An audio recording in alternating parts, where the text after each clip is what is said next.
Hello po, hello ma'am, hello sir. Pasensya na po, ngayon lang po ako nakapag-upload kasi masyado po ang busy sa pagpaparank sa teacher. Ako po ay gusto ko pong magparank at ako po ay nag-aral kung paano mag-demo teaching. Sa mga hindi pa po nakakilala, ako po ay unit earner lang po. Hindi po ako math major na 4 years. Ako po ay computer science at ako po ay binigyan ni PRC ng math major nung ako po ay nag-uniting, ako po ay nag-file ng exam. Tsaka ko lang po nalaman na math major ako. So, bali po, 2 beses po ako nakapag-exam. Una, bagsak. Pangalawa, pasado.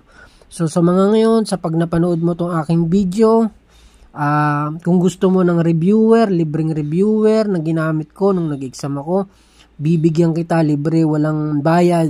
I-message mo lang ako dito sa email address ko na to. Yan, albicfingersstyle@gmail.com.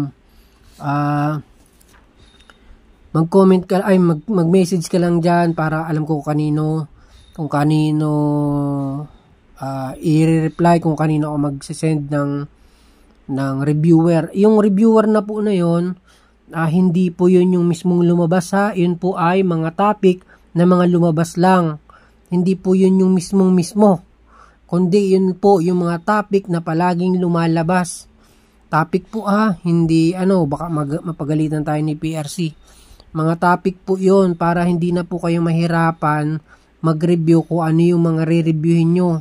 Para alam nyo po kung ano yung mga pinupuntere nyo para hindi po kayo naliligaw sa pagre-review. Kasi po ako po 2 beses ako nag-exam. Unang exam ko po, hindi ko po alam kung saan ako magsisimula. Hindi ko alam kung anong re-reviewin ko. Hindi ko alam kung saan, anong topic ba. Nung pangalawang exam, ang ginawa ko, nagtanong-tanong na ako sa mga tropang nakapasa, sa mga nakikita ko nakapost na nakapasa na math major. Nagtanong-tanong na ako sa kanila kung ano yung mga topic na lumalabas. So, inipon ko yun. Sinulat ko sa yellow paper. Tapos, kada araw, hindi ako kailangan kung ang ginagawa ko sa sarili ko noon, kailangan kong makakuha ng kahit isa man lang na topic na posibleng lumabas ulit. So, tanong ako ng tanong sa mga kasama, kakilala, na mga nakapag-exam na. So, pinagsama-sama ko yon. Sa mga gustong humingi, i-message nyo lang ako dito sa email address ko na yan. Pag minessage nyo ako dyan, re-replyan ko po kayo. Libre po, walang bayad. Bibigyan ko kayo ng reviewer na mga ginamit ko nung nag-exam ako. Sa mga hindi pa po nakakilala, 2 beses po ako nag-exam. Unang exam, bagsak. Bakit po? Hate ko po talaga ang math. Hindi po talaga ako marunong sa math. Kahit magtambling-tamblingin nyo po ako, hindi po ako marunong dyan. Mahina po ako sa math. At sabi ko kay Lord, makapasa lang ako. Makapasa lang talaga ako, Lord. Mamimigay ako ng libreng reviewer. Libre, walang bayad. Tutulungan ko yung mga taong hindi pa nakakapasa. So, ayun nga, kahit busy ako, nagawa ko pa rin ngayong mag-upload. So, bale, natatandaan ko nung ako po ay nag-exam nung March 2023, may lumabas na Simplify. Pero, sobrang unti. Nung September 2023, ang dami na pong lumabas na Simplify. Nitong March 2023, konti po ang lumabas nitong March 2024, konti po ang lumabas na Simplify. Hindi ko lang po alam kung sa ngayong March 2024 may lalabas pa pong Simplify. So, yung mga tinuturo ko po ngayon sa YouTube channel ko ay yung mga topic na posibleng lumabas po ulit, yung mga na-encounter kong topic. So, hindi po mismo ito yung lumabas. Hindi yan, yung mga numero na yan. Itong mga numero na yan, hindi po yan. Magagalit sa atin ng PRC kapag mismo yan yung lumabas. Hindi ko po natatandaan yung mga number na yan. Ang natatandaan ko yung mga topic na posibleng lumabas ulit. Na para ma-review nyo po yung topic na yon para hindi na po kayo nahihirapan. So, sa mga wala pong reviewer, bibigyan ko kayo, libreng reviewer. Mag-comment lang kayo sa comment section kung kayo po ay nakapag-message na sa aking email address para mabuksan ko po yung aking email address at masendan ko po kayo. So, nitong March 2024, marami pong lumabas na, alam nyo po yung mga generation, Sa Gen Ed to ha, sa Gen Ed. Yung mga The Greatest Generation, Silent Generation, Baby Boomers, Generation X, Millennials, Generation, General Alpha, yung mga ganun.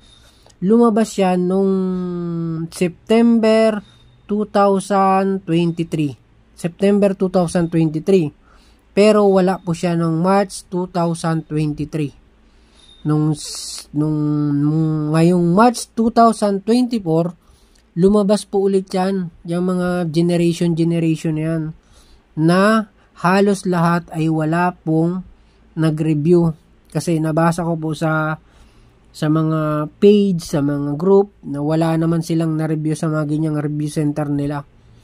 So, kung ako sa inyo, reviewin nyo yan. Yung mga millennials, Generation X, reviewin nyo po yan. Ako po, nung ako po ay pangalawang exam, malayo pa lang po, nagre-review na po ako. Kasi po, hindi naman po kasi ako ganun kagaling. So, ang ginawa ko, inutakan ko na lang. Sabi ko, malayo pang exam, pero magre-review na ako. Magbabasa-basa na ako. Kaya nung exam na, ayun, sure ball, lahat ng nabasa ko, halos nandun na. Believe nga ako dun sa mga nagpo-post sa Facebook na sinasabi nilang, salamat Lord, nakapasa ako, 1 week preparation, 1 week lang ako nag-review, pasado na. Nakakabilib yung mga taong ganun. Siguro mga gifted child na sila. Talagang bata pa lang magaling na silang mag-compute. Pero ako po, sa totoo lang, pagkatapos ko ng exam, sabi ko, Panginoon, alam ko bagsak ako. Pero sa susunod na mag-exam sana ako, Lord, ipasa nyo na ako. At tatandaan ko naman itong mga lumabas na to at ito po ang aaralin ko. So, inaral ko nga po yun. Yung mga lumabas nung March 2023, inaral ko po yun. At the same time, inaral ko din po yung mga binigay sa akin ng mga kaibigan ko. Pinagtugma-tugma ko po. Na ngayon ko lang nalaman na halos po ang PRC ay pabali-baligtad lang ng tanong.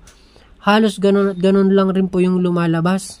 Pinapalitan lang nila ng mga amount, pinapaliit, pinapalaki. Pero yung topic, yun rin po, mga mathematician. Lagi po lumalabas siya, mathematician, simplify, cosine, sine, cosine, find the slope, mga ganun po, na coterminant.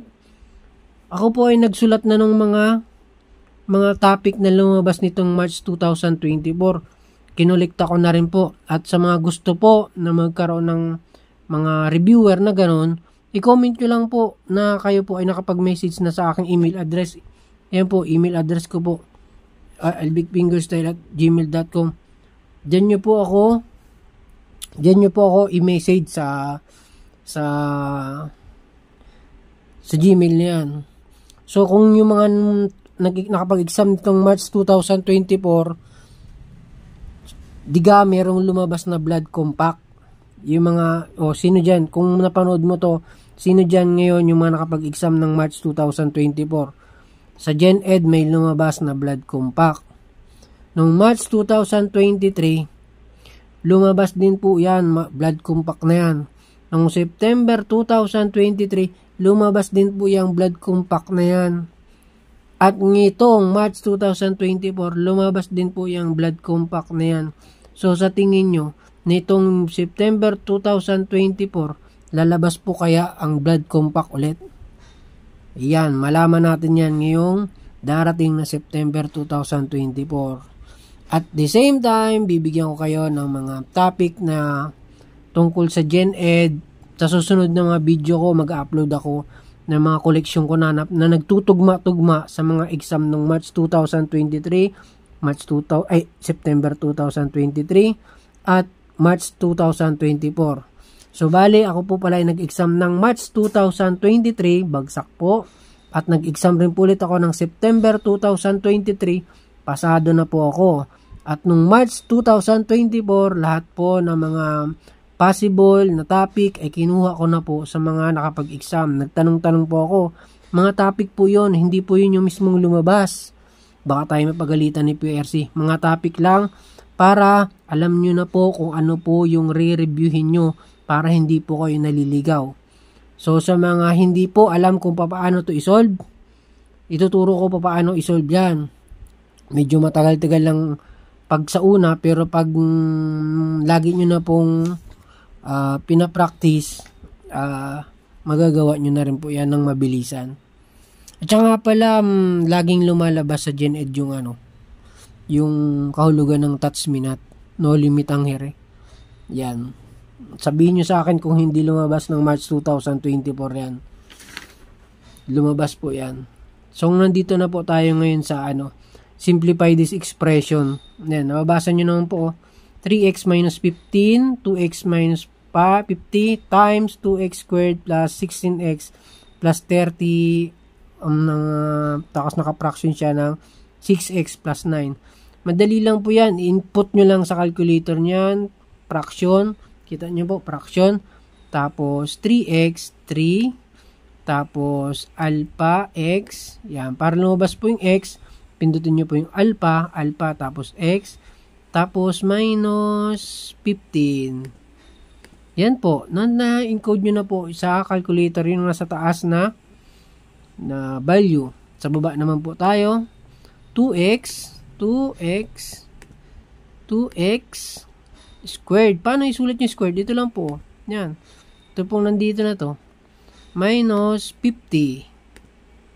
Yan. Ganyan lang po. Tapos, siyempre sa gitna, meron daw siyang times. Tapos, meron na naman siyang fraction. Ganyan siya fraction. Tapos, input nyo lang ulit. 2x, alpha, tapos x, para lumabas ang x. Tapos, squared, plus 16 alpha x plus 30.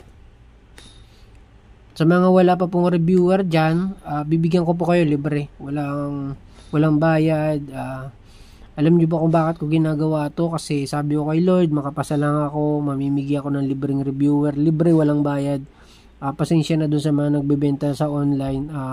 Hindi ko kayo naman kakalabanin. Ay gusto ko lang naman na tulungan yung ibang tao na walang pambili, walang kakayahan para makabili ng reviewer. So, sa mga katulad ko noon, lalong-lalo na yung mga computer science dyan, na wala rin talagang kaalam-alam sa mga math, tulungan ko kayo. So, bahala na po si Lord sa inyo kung anong ibabalik nyo sa akin. So, basta ako, tutulungan kayo, bigyan ko yung libreng reviewer. Tuloy po natin. Mali. 6x alpha x. Yan. Pag sinusulat po yung x, kailangan po pindutin yung alpha x plus 9. So, ganito pong calculator ang bilhin nyo. Para sa pares po yan, Hindi ko may type dito kasi madilim,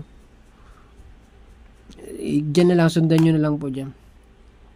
Ayan po, ganyan lang po. 6x plus 9. Tapos, ang pipindutin nyo dyan ay calc. Yan, ito po, calc. Ito po, calc. Yan. Ito po, calc. Yan. Nakikita nyo naman po, Calc lang. Tapos, lagi kang mag-isip ng value lang palagi. Nang kung anong gusto mo. Ako kasi 1 palagi ang ginagamit ko kahit kailan. Kahit saan, kahit anong mangyari, 1. Kayo po, kung gusto nyo 1, 2, 3, 4, walang problema. Pag nagtanong ng x, ang isagot nyo, kahit ano lang, basta matatandaan nyo po, kasi yan po laging gagamitin natin. X, pindutin mo lang 1, equals. Ito na po, ang sagot. Ang sagot nyo po ay 4/5. So, pag tinignan mo naman dito sa pagpipilian, wala po siyang 4/5. Diga? So, ang gagawin mo, i-input mo rin to sa calculator tong x minus 3 to x plus 3. Tingnan po natin diba? Ang sagot po ay 4/5. So, sulat natin to. Fraction po ulit yan. Lagi mo unahin fraction. Alpha x minus 3 over 2x 2x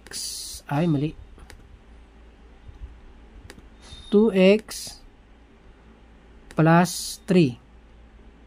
Tapos, pag na-input mo na yan, pindutin mo ulit yung calc. Tapos, tatanungin ka ulit ng x. Ang isusulat mo, yung sinulat mo rin kaninang number na paborito mo. Ako kasi palaging 1. 1 lang rin ginagamit ko. Equals, ang lumabas po, negative 2/5. Ay kanina po, ang lumabas sa ating dito, sa ating question, ay 4/5. So, ibig sabihin, Hindi siya ang 2/5. Yan. Yan ang lumabas sa unang letter natin. Sa A. Dito kayo sa letter B. Tingnan po natin ha. Fraction X. Bakit ko po ito tinuturo sa inyo? Kasi po, nung September 2023, ang dami pong simplify. So, ngayon pa lang po, practicein nyo na mabilis kayo.